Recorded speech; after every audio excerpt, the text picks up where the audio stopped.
Halo, selamat datang di channel Rendra GAT. Di video kali ini, saya akan membahas bagaimana caranya edit gambar dengan efek robekan kertas. Seperti gambar ini. Aplikasi yang saya pakai adalah aplikasi PicsArt.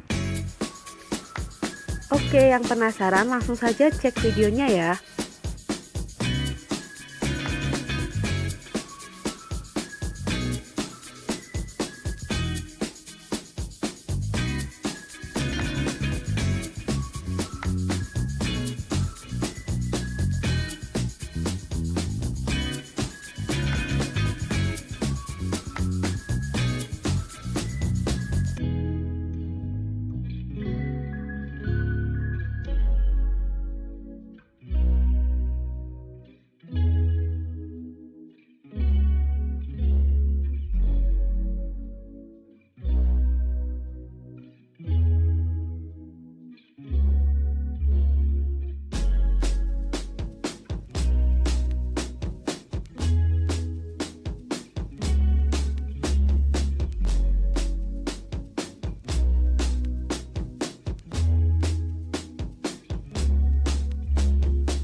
Sekian video dari saya, semoga bermanfaat.